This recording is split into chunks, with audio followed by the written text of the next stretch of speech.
അവളെ കണ്ടുപിടിക്കാൻ മഹേഷിന് കഴിയില്ലേ എന്ന് രാധിക ചോദിക്കുന്നതാണ് ഇന്നത്തെ എപ്പിസോഡിന്റെ തുടക്കം. അമ്മയ്ക്ക് വേണ്ടത് ഡിവോഴ്സ് അല്ലേ, അത് ഞാൻ ഗീതയിൽ നിന്ന് വാങ്ങിത്തരാമെന്ന് പറഞ്ഞ് ഗോവിന്ദ് രാധികയെയും വിളിച്ച് ഹോസ്പിറ്റലിൽ നിന്ന് ഇറങ്ങുമ്പോൾ അവിടുത്തെ നഴ്സ് വിജയലക്ഷ്മിയെ ഫോൺ വിളിക്കും. എന്നിട്ട് അവരിവിടുന്ന് ഇറങ്ങി എന്നുള്ള വിവരം വിജയലക്ഷ്മിയെ അറിയിക്കും. എന്നോടൊപ്പമാണ് ഗീതു പോയതെന്ന് അവരറിഞ്ഞു അല്ലേ സിസ്റ്റർ എന്ന് വിജയലക്ഷ്മി നഴ്സിനോട് ചോദിക്കുന്നു. സിസ്റ്ററിന് ഇതൊന്നും അറിയില്ലെന്നുള്ള മൈൻഡിൽ നിന്നാ മതിയെന്നും വിജയലക്ഷ്മി പറഞ്ഞുകൊണ്ട് കോൾ കട്ട് ചെയ്യുന്നു. അടുത്തതായി ഗീതുവിനോട് വിജയലക്ഷ്മി സംസാരിക്കുന്ന സീനാണ്. മരണത്തിൽ നിന്ന് രക്ഷിച്ച് നിന്നെ ഞാൻ ഇവിടെ വരെ എത്തിച്ചു എന്ന് പറയുമ്പോൾ എന്നെപ്പോലെ ഒരു സാധാരണ പെൺകുട്ടിക്ക് വേണ്ടി അത്രയും വലിയ ഹോസ്പിറ്റൽ ബില്ല് മാഡം എന്തിനു കെട്ടിയെന്ന് ഗീതു തിരിച്ചു ചോദിക്കുന്നു. പണത്തേക്കാൾ മൂല്യമുള്ള ഒരുപാട് കാര്യങ്ങൾ നമ്മുടെ ജീവിതത്തിലുണ്ടെന്നും അടക്കൽ കുടുംബത്തിൽ നീ വന്നപ്പോൾ മുതൽ നിന്നെ എനിക്ക് പരിചയമുണ്ടെന്നും വിജയലക്ഷ്മി മറുപടി പറയുന്നു. അടുത്തതായി ഗീതുവിന്റെ പഴയ കാലത്തെക്കുറിച്ച് വിജയലക്ഷ്മിയോട് ഗീതു സംസാരിക്കുന്ന സീനാണ്. 16 വർഷം ഗീതു മുംബൈയിലാണ് ജീവിച്ചതെന്നും അച്ഛന്റെ മദ്യപാനവും ചീട്ടുകളിയും കാരണം തകർന്ന കുടുംബത്തെ പഠനത്തോടൊപ്പം പാർട്ട് ടൈം ജോബും ചെയ്താണ് ഗീതു പട്ടിണിയില്ലാതെ നോക്കിയതെന്നും പറയുന്നു. അച്ഛനെയും അമ്മയെയും ഉപദ്രവിക്കാൻ ശ്രമിച്ച അവിടുത്തെ ലോക്കൽ ഗുണ്ടകളുടെ തല തല്ലി പൊളിച്ച കേസിൽ നിന്ന് രക്ഷപ്പെടാനാണ് നാട്ടിൽ വന്നതെന്നും ഗീതു പറയുമ്പോൾ നീ അപ്പോൾ നിസ്സാരക്കാരിയല്ലോ എന്ന് വിജയലക്ഷ്മി ചോദിക്കും. അനിയനെ പഠിപ്പിക്കാൻ വിട്ട് ഫുഡ് ഡെലിവറി ഗേളായി വർക്ക് ചെയ്യുന്ന ഞാൻ IAS സ്വപ്നങ്ങൾ മാറ്റിവെച്ചു.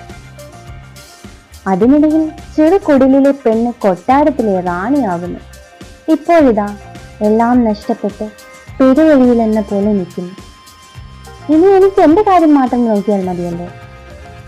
ഇവിടെ ഒരു ചെറിയ ജോലിയൊക്കെ കണ്ടുപിടിച്ച് IAS എന്നുള്ള സ്വപ്നവും കൂടെ കൊണ്ടുപോയി മാഡത്തിന് തരാനുള്ള പൈസയും തിരിച്ചു തരണമെന്നാണ് എൻ്റെ ആഗ്രഹമെന്ന് ഗീതു പറയുന്നു.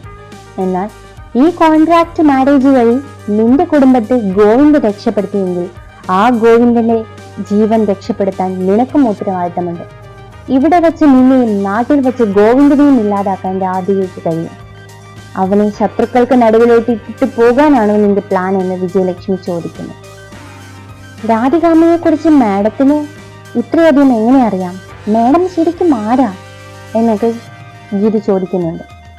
ഞാൻ ആരാണെന്നല്ല, രാധിക ആരാണെന്നാണ് നീ അറിയേണ്ടത്. ബട്ട് അതിനു മുമ്പ് ഗോവിന്ദന്റെ കൂടെ നീയും നാട്ടിലേക്ക് തിരിച്ചു പോകണമെന്ന് വിജയലക്ഷ്മി പറയുന്നു. അടുത്ത സീനിൽ രാധികയ്ക്ക് ഒരു വോയിസ് മെസ്സേജ് വരും. അത് ഗീതു അയച്ചതായിരുന്നു. ഗോവിന്ദ് സാറിന്റെ സ്വത്ത് സ്വന്തമാക്കാനല്ലേ എന്നെ കൊണ്ട് ഡൈവേഴ്സ് ചെയ്യിപ്പിക്കുന്നത്? ഞാൻ ഒരിക്കലും ഒപ്പിടില്ല. ധൈര്യമുണ്ടെങ്കിൽ എന്നെ കണ്ടുപിടിച്ച് കൊല്ല് എന്നായിരുന്നു മെസ്സേജ്. ഇത് കാണുന്ന രാധികയ്ക്ക് ഭയങ്കര ദേഷ്യം വരും.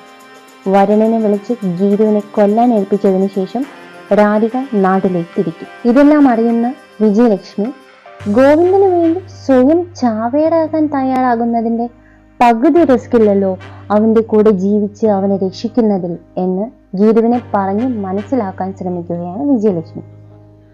സാറിനെ സംരക്ഷിക്കാൻ മാഡം ഇത്രയും താല്പര്യം എടുക്കുന്നത് എന്തിനാണ് എന്ന് ഗീതു ചോദിക്കുമ്പോൾ അവന്റെ ഇപ്പോഴത്തെ അവസ്ഥയ്ക്ക് ഞാനും ഒരു കാരണക്കാരി ആയതുകൊണ്ടാണെന്നും ആ കുറ്റബോധം കൊണ്ടാണെന്നും പറയുന്നു. എന്നാൽ ഗീതു വിട്ടുകൊടുക്കാൻ തയ്യാറല്ല.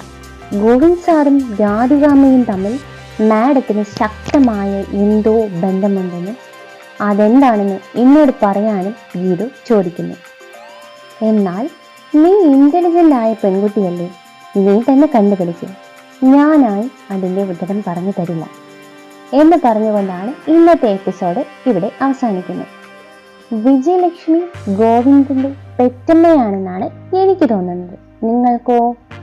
ഇതുപോലെ പുതിയ എപ്പിസോഡിലുള്ള കാര്യങ്ങൾ പെട്ടെന്ന് അറിയുന്നതിനായി ഈ വീഡിയോ ലൈക്ക് ചെയ്ത് ഈ ചാനൽ സബ്സ്ക്രൈബ് ചെയ്യുക.